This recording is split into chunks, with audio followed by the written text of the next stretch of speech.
이번 주 벌써 입추구나. 입추라고 하는 것은 가을이 가까웠다고 하는 들립자, 가을 추자를 써가지고 가을의 문턱에 다다랐다라고 하는 그런 절기를 나타내고 있지 않습니까? 정말 이제는 봄부터 한철을 인내한 풀과 나무들이 다 열매를 맺고 또 성숙해가는 그런 중요한 시기입니다. 이와 같이 우리의 삶도 하나님 앞에서 정말 이 한 해를 의미 없이 보내는 것이 아니라 반드시 열매를 맺는 보람 있는 한 해가 되도록 남은 때를 우리가 열심히 살기를 바랍니다. 성경에는 우리의 삶을 열매 맺는 나무에 비유하고 있는 것을 여러 곳에서 볼 수 있습니다. 특히 오늘 본문에 보면 복 있는 사람은 시냇가에 심은 나무와 같다라고 이렇게 비유해서 말씀하고 있습니다. 시냇가에 심은 나무가 철을 따라 열매를 맺으며 그 잎사귀가 마르지 아니함 같으니 그가 하는 모든 일이 다 형통하리로다. 이렇게 되어 있습니다.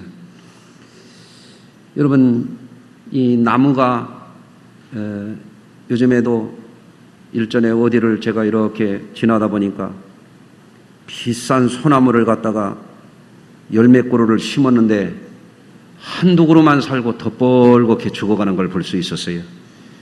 나무도 이게 좋은 곳에 심겨져야 정말 잎이 푸르고 열매를 맺고 빛이 청청하고 그런 줄로 믿습니다. 시골에서 보면은 소도 주인을 잘못 만나면요, 엉덩이에 쇠딱지가 이순신 장군 갑옷처럼 더덕더덕 붙어있는, 소도 주인을 만나야 엉덩이도 반질반질하고 털도 윤기가 돌고 그렇잖아요. 일전에 개도 그렇더라고요. 개도 아이들이 개 털에다가 무슨 그 접착제를 발라놔가지고 개가 점점 이 죽어가는 거예요. 피부까지 굳어가지고. 그런데 그걸 불쌍히 여긴 사람이 데리고 가지고 그 접착제에 쪄들어 붙어 있는 털을 다 벗겨내고 치료를 해주니까 나중에 보니까요, 개가 얼마나 잘생겼는지, 정말 우리 성도님, 설교 잘 듣는 성도님만큼 잘생겼어요. 할렐루야. 나무도 좋은 곳에 심겨지면 그 나무 수세가요, 멋지게 기품 있게 아름답게 가지를 뻗고 빛이 청청하고 아주 눈이 부시게 멋진 나무들이 있습니다. 아프리카에 가면 아주 세계적으로 유명한 나무가 있죠. 바오밥 나무라고. 몸통이 얼마나 큰지요. 제일 큰 거는 33m래요. 지금 무슨 얘기하는지 듣고 계신지 난 반응이 없어서 잘 모르겠어요. 나무 둘레가 허리 사이즈 33인치가 아니고 33m라는 거예요. 굉장하지 않습니까? 그리고 나무 안에 주막이 들어있대. 나무 안에 들어가서 사람들이 레스토랑처럼 먹고 마시고 그런다 이거예요. 참 대단하지 않습니까? 그리고 이 나무는 학자들의 연구에 따르면 5,000년 이상 살 수 있다는 거예요. 이야, 참 대단하지요? 미국에 가면 캘리포니아에 자이언트 세콰이어 나무가 있습니다. 지상에서 현존하는 나무 가운데 가장 높이 자라는 나무예요. 지금 제일 큰 나무는 높이가 무려 112m입니다. 아파트 한 40층 가까이 되는 그런 높이죠. 굉장히 높습니다. 이 나무는 학자들의 연구에 따르면 2,500년 이상 3,500년까지 살 수 있다. 이렇게 얘기가 되고 있어요. 어마어마하지 않습니까? 우리나라에도 시골에 가면 유서 깊은 마을에는 오래된 고목들이 마을의 상징처럼 그렇게 멋지게 서 있는 걸 볼 수가 있습니다. 느티나무, 은행나무, 어느 마을에는 소나무가 참 멋지게 그렇게 수백 년 된 소나무들이 서 있는 걸 볼 수 있어요. 여러분, 강릉에 가보시면 오죽헌이라든지 선교장이라든지 이런 고택들에 가보면요, 아름드리 나무들이 그렇게 잘 심겨져서 수백 년 수령을 자랑하는 그런 멋진 나무들을 보게 됩니다. 국내외에 고급 저택에 가보면은 아주 그야말로 작품과 같이 아름다운 멋진 나무들, 값비싼 나무들이 이렇게 심겨져 있는 것을 볼 수가 있죠. 그런 나무들을 보면 나무도 좋은 곳에 심겨지니까 이렇게 멋지게 살아갈 수가 있구나, 그런 생각을 가질 때가 있습니다. 오늘 본문에서 우리가 주목하게 되는 것은 시냇가에 심겨진 나무라고는 표현이에요. 이것은 뭘 말하는가 하면 하나님의 백성들이 영적으로 뿌리를 제대로 내려서 잘 살아가는 모습을 시냇가에 심겨진 나무로 비유적으로 표현하고 있는 말씀입니다. 제가 유수년기를 보냈던 시골 마을은 집 앞에는 논밭이 적당한 이렇게 아담하게 펼쳐져 있고, 또 그 논밭 앞에는 금강 지류 큰 하천이 흐릅니다. 그래서 요즘과 같이 장마철에 홍수가 나면 물 구경을 갔어요. 큰 물 간다고. 그럼 참 재미있어요. 어떤 때는 돼지도 떠내려가고 요강단지도 떠내려가고 뭐 하여간 최 권사님 눈 좀 떠요. 소도 떠내려가고 하여간 뱀도 떠내려가고 별게 다 떠요. 어떤 때 보면 집도 떠내려가요. 그런 것을 본 적이 있습니다. 집 뒤 앞으로 사방으로 산으로 둘러져 있는 아늑하고 평화로운 마을이었어요. 그런데 지금도 기억이 나는 것은 집 뒤에는 수백 년 된 참나무가 있었어요. 마을 앞에 강 건너에도 수백 년 된 보수 참나무가요, 그냥 기가 막히게 유한양행 그 상표처럼 그렇게 멋있는 나무가 있었어요. 어느 날 갔더니 그거를 싹 베서 누가 팔아먹었더라고. 여러분들, 그래서 아이들하고 놀 때면 집 뒤에 가가지고 나무에 올라가기도 하고 새 집을 털기도 하고 재밌게 놀았던 그런 기억들이 있습니다. 이런 나무들, 지금도 어디를 가든지 멋진 거목들을 보면 감탄이 나고 걸음이 멈추어지게 되고, 우리 성도님들하고 금년에는 이 코로나 때문에 산악회를 못 갔습니다만 산악회도 가서 보면 저는 큰 나무만 보면 발걸음이 멈춰져요. 나무를 가서 거칠거칠한 나무 껍질을 이렇게 만져봐야 이게 발걸음이 또 다른 데로 갈 수 있어요. 제가 나무를 참 좋아합니다. 그런데 하나님께서 우리를 바라보실 때에도 나무라고 좀 몹쓰게 생겨가지고 비실비실하고 떡잎도 누렇고 그 몹쓸 나무, 그런 나무가 되면 안 되겠다, 그런 얘기예요. 좋은 나무들처럼 무성한 숲처럼 하나님 보시기에 참으로 복스러운 저와 여러분들, 우리 교회가 되기를 주의 이름으로 축원합니다. 본문에서 시냇가에 심겨진 나무가 의미하는 것은 무엇인가 하면 나무가 넉넉한 물이 있는 곳에 잘 심겨진 채로 생수를 잘 공급받으면 생명력 있게 성장하고 그 결과에 따라서 열매를 잘 맺는다는 것입니다. 그러면 우리 그리스도인들이 어떻게 하나님 앞에 시냇가에 심겨진 나무처럼 그런 열매를 맺는 삶을 잘 살 수가 있을까 하는 거죠. 첫째는 죄인과 악인과 오만한 자의 자리에 앉지 않도록 회개하는 삶을 살아야 됩니다. 여러분들, 교회는 다니지만 예수는 믿는다고 말하지만 심지어는 어떤 사람은 목사라고 말하는데도 나는 악한 사람들 만나봤습니다. 참으로 안타까운 일입니다. 그런 사람들은 시냇가에 심겨진 나무가 아니에요. 오늘 본문에 보면 그런 악인이 심판을 견디지 못한다고 그래요. 그런 사람들 심판받을 사람들입니다. 그렇기 때문에 예수 믿고 시냇가에 심겨진 나무처럼 하나님께서 보시기에 아름다운 나무처럼 좋은 삶을 살기 위해서는 우리는 반드시 죄인의 길에서 돌이키고 악인의 길에서 회개하고 오만한 자의 자리에서 내려와야 되고 하나님 앞에 겸손하게 은혜를 사모하는 그런 삶을 살아야 될 줄로 믿습니다. 또 시냇가에 심겨진 나무처럼 살려면 어떻게 해야 하냐면 우리가 여호와의 율법을 즐거워하여 그의 율법을 취하로 묵상하는 자로서 살아야 되겠다는 거예요. 이게 무슨 말씀입니까? 시냇가에 심겨진 나무처럼 우리는 말씀의 뿌리를 내린 그리스도인들이 돼야 되겠다. 그런 얘기입니다. 여러분들 신앙생활을 한다고는 하지만 목회자들도 목회는 한다고 그러지만 말씀이 없는 사람들이 있어요. 그거는 참으로 빈 껍데기예요. 엉터리입니다. 김치만두에 김치가 없으면 뭐라고 그래요? 찐빵에 앙꼬가 없으면 뭐라고 그래요?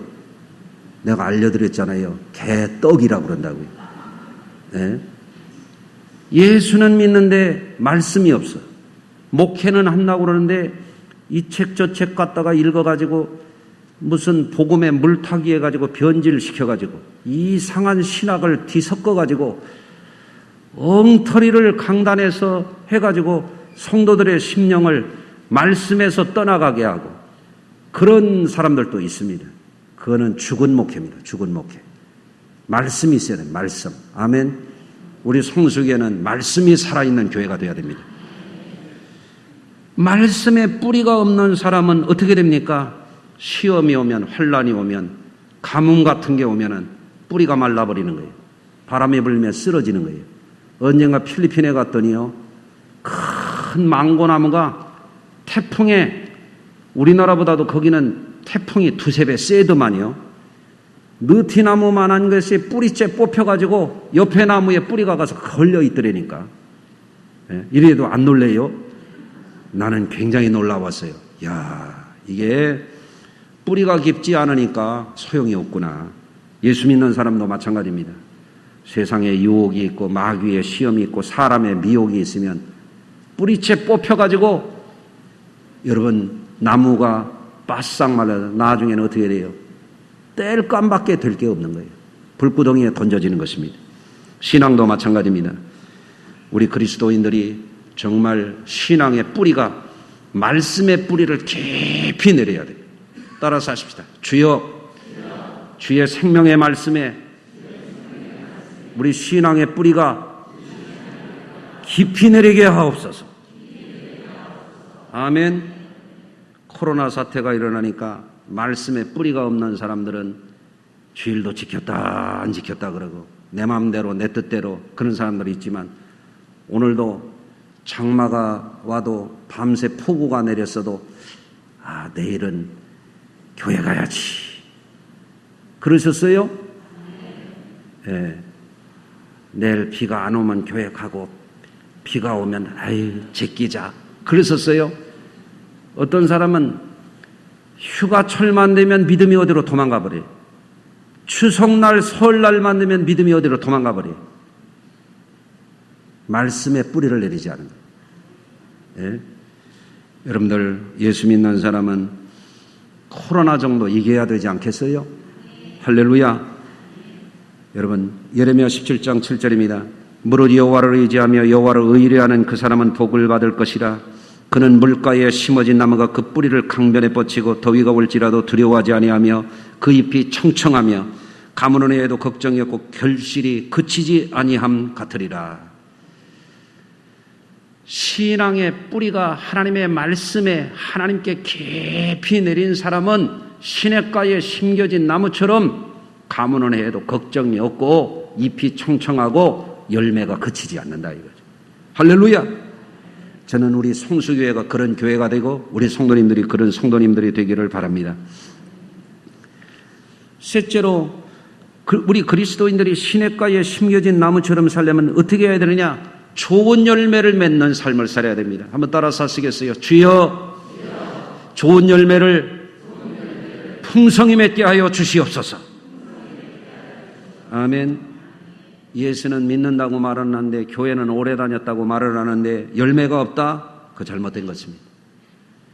예수님은 바리새인들이 종교인의 머무는 것을 강하게 질타하고 그들에게 심판을 선포하신 적이 있어요.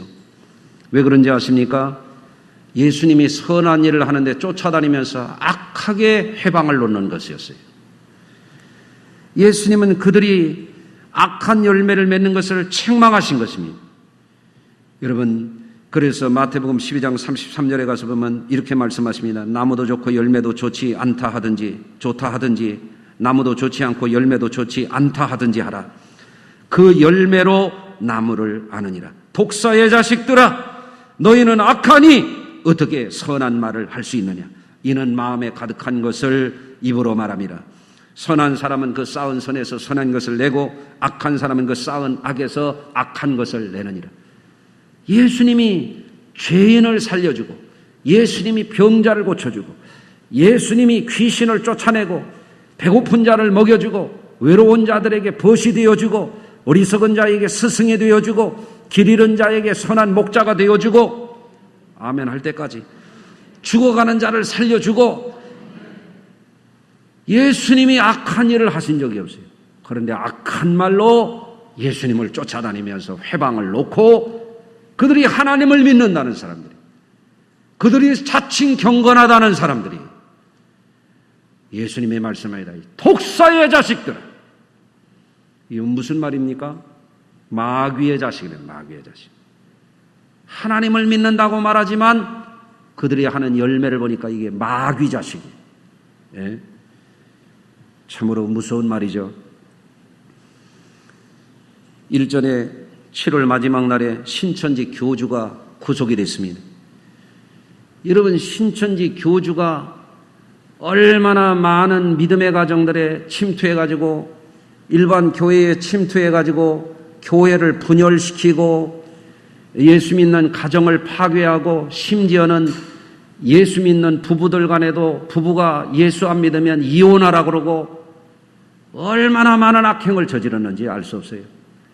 여러분들 그 피해자들의 이야기를 들어보면요, 자식이 부모를 배반하는 일이 다반사고 거기에 빠져가지고 가정이 깨진 가정들이 부지기수고요, 말을 할 수가 없습니다. 그런데 이번에 세상 법에서도 정말 잘못된 일을 법에서 어떻게 합니까? 종교인이라고 봐주었던가요? 그렇지 않습니다. 여러분, 우리의 신앙인들이, 우리 그리스도인들이 종교인에 머물면 안 됩니다. 여러분들, 우리의 신앙이 진실해야 됩니다. 주님께 뿌리를 내려야 돼요. 열매를 맺어야 됩니다. 주님은 입으로 주여 주여 한다고 속지 않는 분이에요. 반드시 우리가 알아야 됩니다. 여러분, 주님은 우리의 열매를 보시는 분이십니다. 열매를 보아 그들을 안다 그랬어요. 할렐루야. 여러분, 저는 미국의 대통령들 가운데에서 이 지미 카터라고 하는 분, 전직 대통령입니다마는 참 존경스러운 크리스찬들의 모델이라고 말할 수 있을 것 같아요. 대통령으로 현직에 있을 때는 그렇게 정치적인 수완이 뛰어나지도 않고 무슨 경제적으로 미국을 국가적으로 아주 혁신적으로 발전시킨 사람도 아니에요. 예? 시골 농장주 출신으로 조지아 주지사를 지내고 어떻게 인기를 끌어가지고 대통령까지 됐는데 그분은 대통령의 자리에서 나와서 더 존경받는 대통령이 됐어요. 크리스찬으로서 사회적으로도 기여하고 교회 가서도 늘 끊임없이 좋은 일하는 사람. 노벨 평화상을 받지 않았습니까? 예? 참으로 귀한 분입니다. 지금도 90이 넘은 노인이 집 없는 사람들 집 져주는 데 가서 봉사하고 있지 않아요? 주일만 되면은 주일을 철저하게 지키면서 교회 가서 성경 말씀을 가르치는 교회학교 성경 교사를 하고 있지 않습니까? 참으로 귀한 삶을 살고 있는 거예요. 예수 믿는 사람으로서 열매 맺는 삶을 살고 있어요. 할렐루야. 그분이 이런 말을 했어요. 요즘에 사람들은 소유한 것으로 사람을 판단하고 그 사람이 하는 일로 사람을 판단하지 않는 시대가 됐다는 거예요. 이게 무슨 얘기입니까? 요즘 사람들은 많이 소유하면 잘 산다라고 얘기한다는 거예요. 그 판단이 잘못됐다는 겁니다. 하나님은 많이 소유했다고 그 사람 잘 살았다고 인정하지 않아요. 어떤 삶을 살았느냐, 그 사람의 삶의 열매를 보고 하나님은 그를 판단하시는 거예요. 예? 여러분들, 예수님이 누가복음 16장 20절 이하에서 부자와 거지 나사로의 이야기를 통해서 이미 말씀하셨잖아요. 오늘날 사람들이 돈만 모으면, 재산만 모으면 그게 성공인 줄 알아요. 그게 잘 사는 줄 알아요. 우리 그리스도인들은 그런 생각에 머물면 안 됩니다. 많이 모으고 돈을 많이 쌓고 소득을 많이 모았다고 절대 잘 사는 게 아니에요.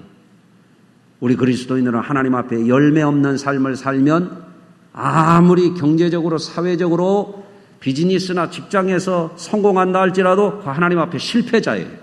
왜? 열매 맺지 않는 나무마다 찍혀 불에 던져진다고 주님이 분명히 말씀하셨어요. 옆에 분하고 한번 인사하십시다. 우리 열매 맺는 삶을 꼭 삽시다. 열매 없는 삶 실패자예요. 실패자. 열매 맺어야 됩니다.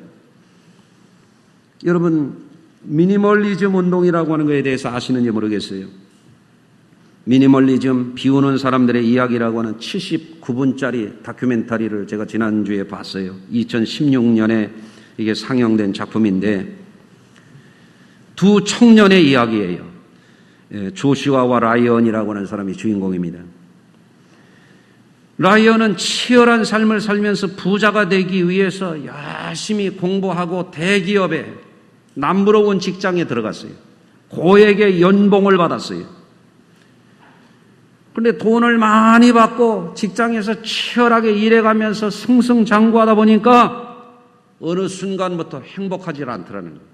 우울함이 밀려오더라는 거예요. 어느 날 상사가 그를 불러요. 진급하게 됐다고, 돈을 더 많이 받게 됐다고. 하나도 기쁘지 않더라는 거예요. 그래서 직장에 사표를 쓰고 나옵니다. 여러분, 사람이라고 하는 것은 어느 순간까지는 돈이 필요하고 어느 순간까지는 집이 필요하고 어느 순간까지는 자동차가 필요하고 어느 순간까지는 여러 가지 소유물들 이것저것 잡다한 그런 잡화물들이 필요할 수 있어요. 그런데 어느 순간 이러니까 그게 행복이 아닌 거예요. 그게 삶이 아닌 거예요. 한번 따라서 해보세요. 돈이 다가 아니다. 그런데 요새 돈이면 다다, 돈이면 다다, 돈 사람들이 많아요. 예? 정말이에요. 돈에 미친 사람들 많아요. 우리 정신 차리고 살아야 됩니다. 예? 돈의 목숨을 그 우상입니다. 물질의 우상입니다. 예수 믿는 사람들은 삶의 차원이 달라야 됩니다. 그래서 어느 날 절친한 친구 조슈아를 만나게 됐는데 라이언이 보니까 이 친구가 너무 행복해 보이는 거예요. 어떻게 그렇게 행복하냐고 물어봤더니 미니멀리즘에 대해서 소개를 한 20분 동안 해줘요. 그 20분 동안의 대화가 그의 삶을 바꾸는 거예요. 이후에 라이언과 조슈아는 이제는 돈에 대한 욕심을 버렸어요. 돈에 매여서 노예처럼 살아가는 걸 버렸어요. 불필요한 건 다 버렸어요. 꼭 필요한 것을 최소한만 가지고 행복을 누리며 자유하게 사는 길을 택했어요. 아마 여러분도 지금 어떤 생각을 할지 몰라요. 예. 어느 전문가들의 연구에 따르면 사람이 7만 불 정도의 소득을 얻을 때까지는 이거저거 필요한 게 많대요. 그런데 그 이상을 넘어가게 되면 돈이 더 이상 행복이 아니라고 하는 걸 그때 깨닫는답니다.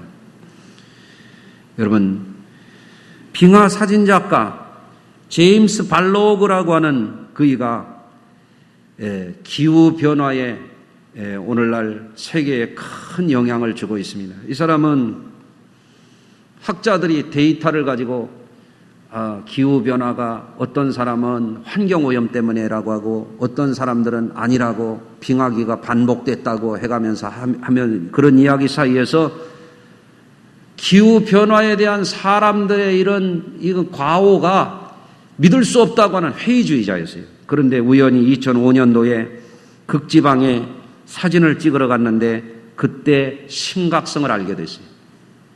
빙하가 말로 할 수 없이 점점 녹아서 사라지는 현장을 목격한 거예요.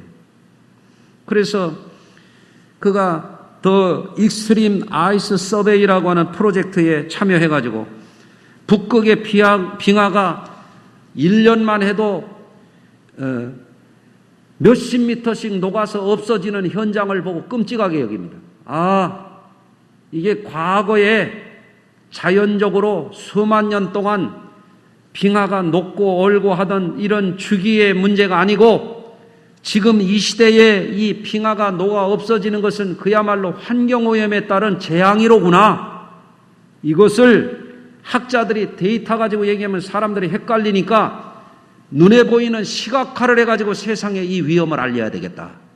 이렇게 해가지고 그가 이제 이것을 알리는 것을 통해서 많은 학자들이 오늘날 기후변화가 환경오염의 문제가 아니라고 하면 이제는 정신 나간 사람으로 판정을 받게 되는 그런 공헌을 하게 되는 거죠.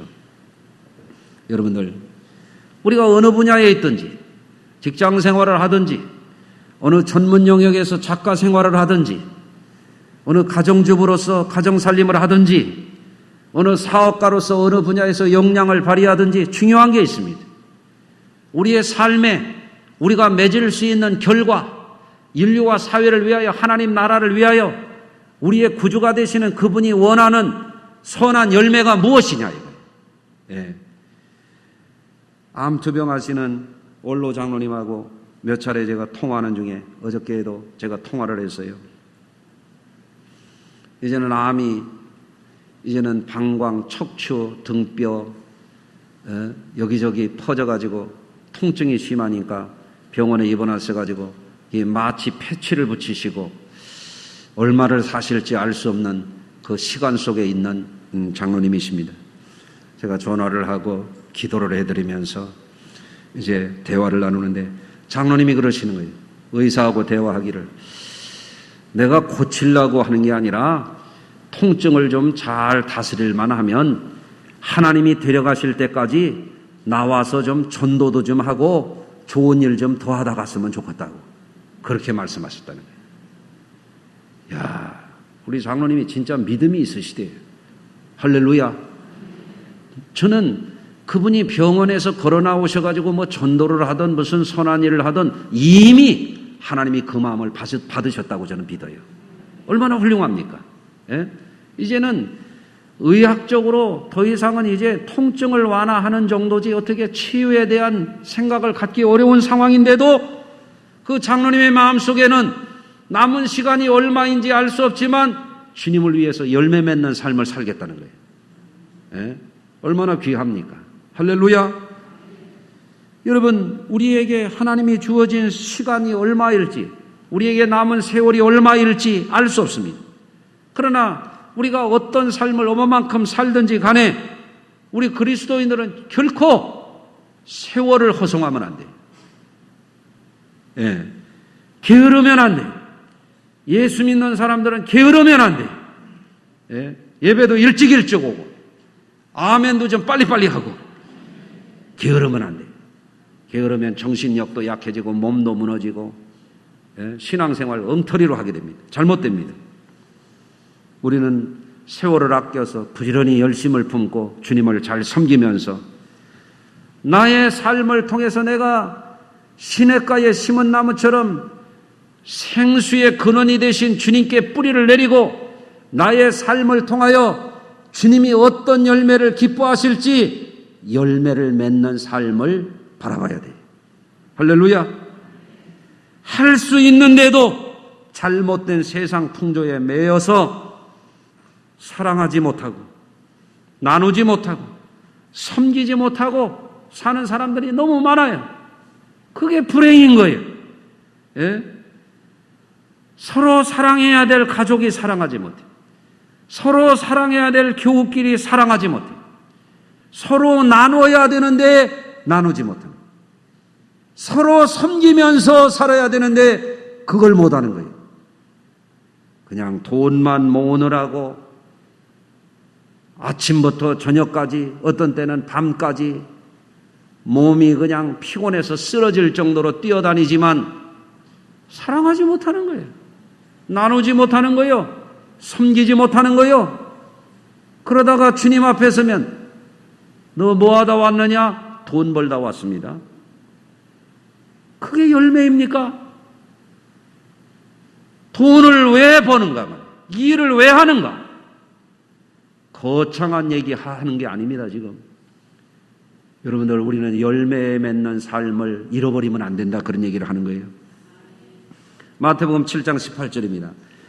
좋은 나무가 나쁜 열매를 맺을 수 없고 못된 나무가 아름다운 열매를 맺을 수 없느니라. 아름다운 열매를 맺지 않은 나무마다 찍혀 불에 던져지리라. 찍혀 불에 던져지리라. 이게 뭐예요? 심판입니다. 지옥 형벌입니다. 어떻게 하면 인생 허송세월하면, 어떻게 하면 열매 맺지 않고 넉넉히 살면 찍혀 불에 던져지리라. 예수님의 말씀입니다. 이러므로 그들을 열매로 그들을 알리라. 나더러 주여 주여 하는 자마다 천국에 들어갈 것이 아니요 다만 하늘에 계신 내 아버지의 뜻대로 행하는 자라야 들어가리라. 아버지의 뜻대로 행하는 것, 그것이 열매입니다. 여러분, 우리 각자 삶을 한번 돌아볼 필요가 있잖아요. 지금 입추가 이제 눈앞에 다가오는데, 풀도 열매를 맺고 나무도 열매를 맺는 이 시기가 다가오고 있네. 우리가 어떤 열매를, 내 삶의 열매가 도대체 뭐지? 한 번쯤 생각하고 금년에 남은 때를 우리가 잘 살아야 되지 않을까요? 코로나 전국에서도 선교 현장에서 열심히 살아가는 선교사가 있습니다. 지금 서울연의 감독님의 아들이 인도 뭄바이에 선교사로 가 있어요. 저한테 가끔 그 활동하는 영상을 보내오셔요. 참 감동적이에요.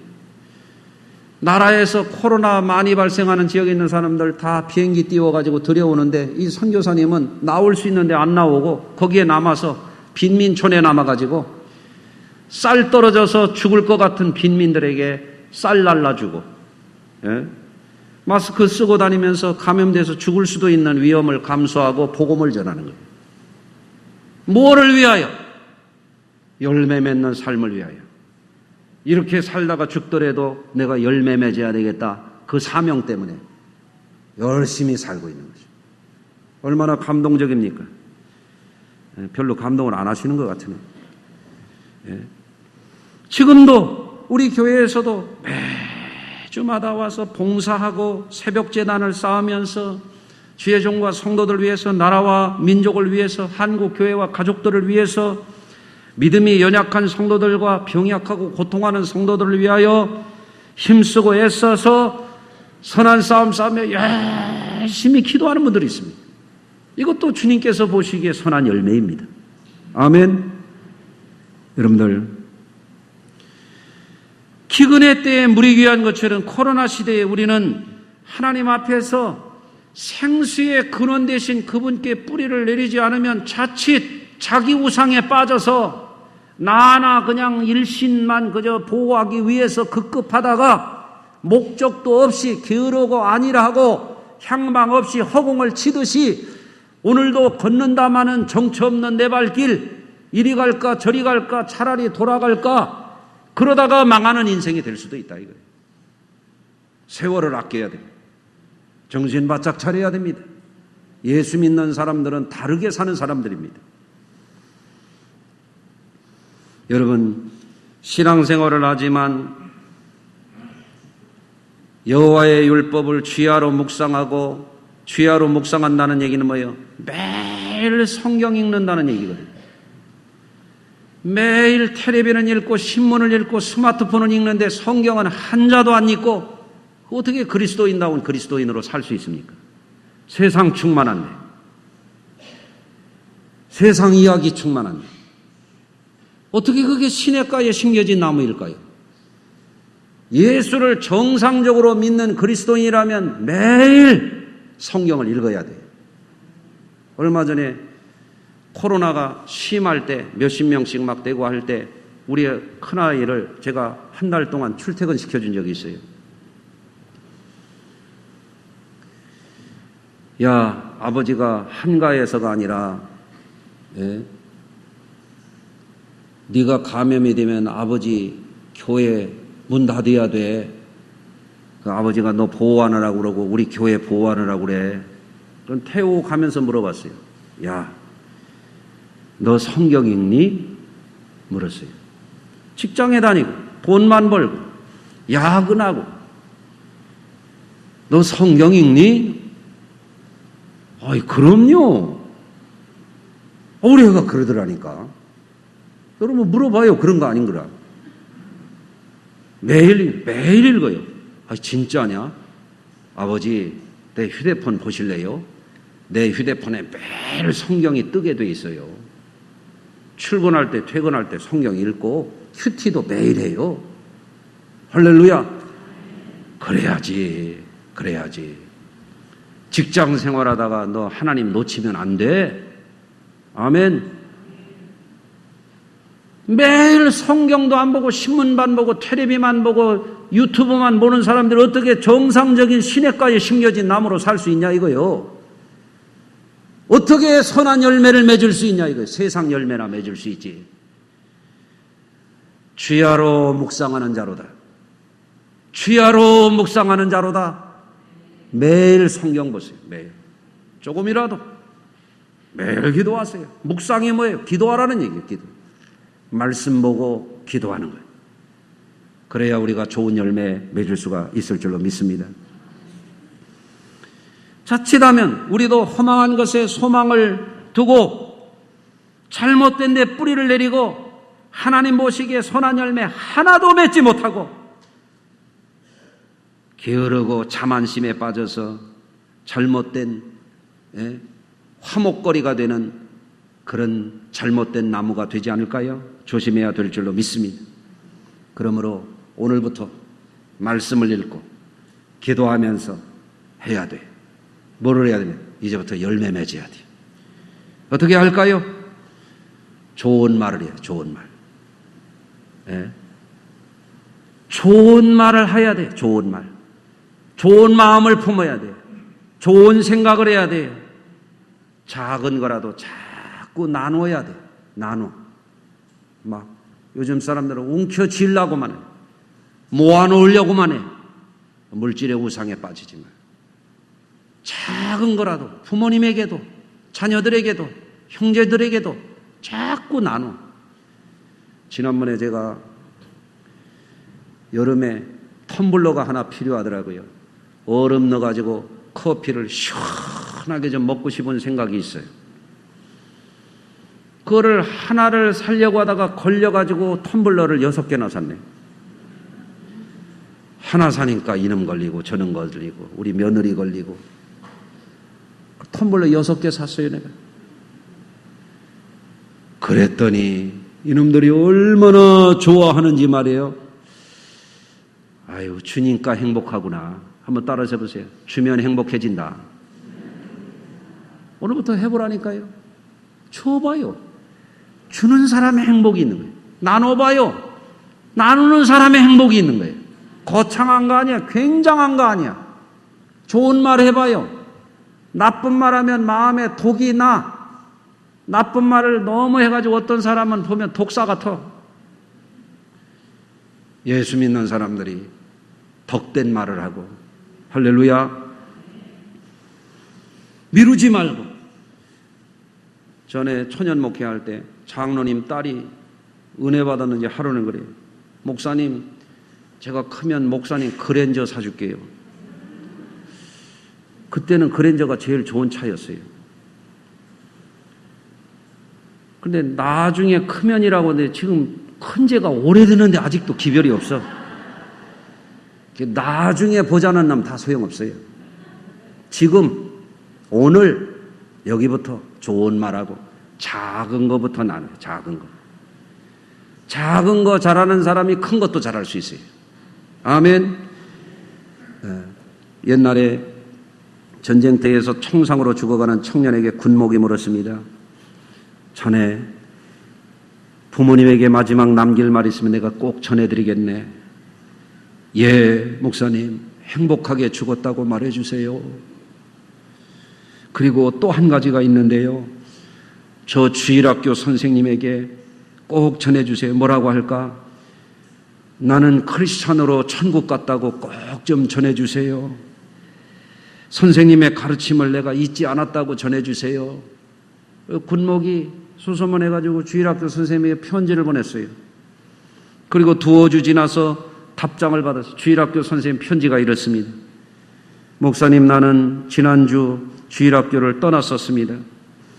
그것은 내 일생에 큰 의미를 잘 못 느꼈기 때문이었지요. 그렇지만 이제 당신의 편지를 받고 다시 학생들에게로 돌아갑니다. 나는 다시 주님의 이름으로 아이들을 가르칠 것이고 이 일을 끝까지 감당하겠습니다. 여러분들, 열매 없는 삶은요, 행복하질 않아요. 열매 없는 삶은 보람이 없어요. 여러분들, 왜 많은 사람들이 돈 많이 벌어놓고 우울증에 걸려가지고 세월을 한탄하고 서로 미워하고 원수 삼고 왜 그러고 삽니까? 열매 맺는 걸 못해서 그래요. 주는 걸 못해서 그래. 나누는 걸 못해서 그래. 자꾸 작은 것부터 좋은 말을 하고 칭찬하는 말을 하고 축복하는 말을 하고 아멘 할 때까지 음식도 나누고 선물도 나누고 칭찬도 나누고 자꾸 해보세요. 그러면요, 여러분, 선한 일을 해보면 행복이 멀리 있질 않아. 나눠보면 행복이 금방 나에게 와서 미소를 지어.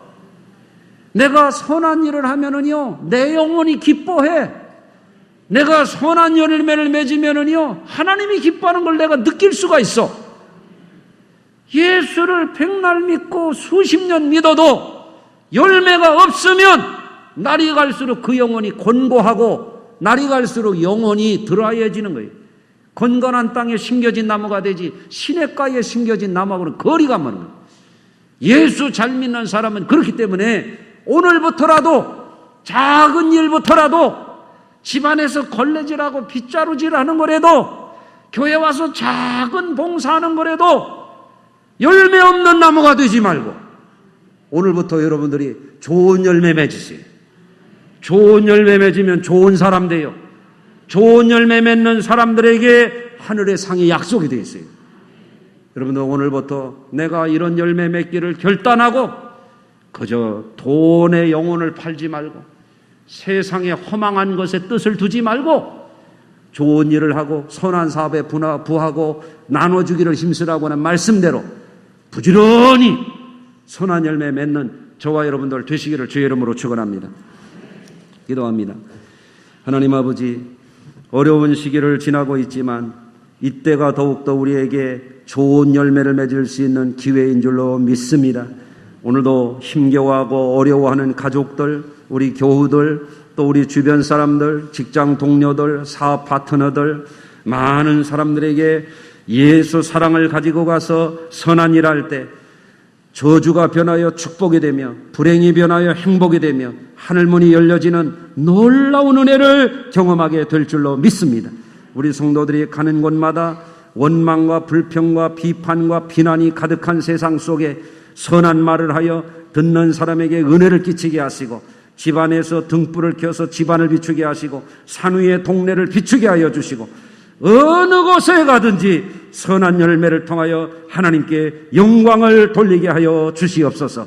예수님의 이름으로 기도하나이다.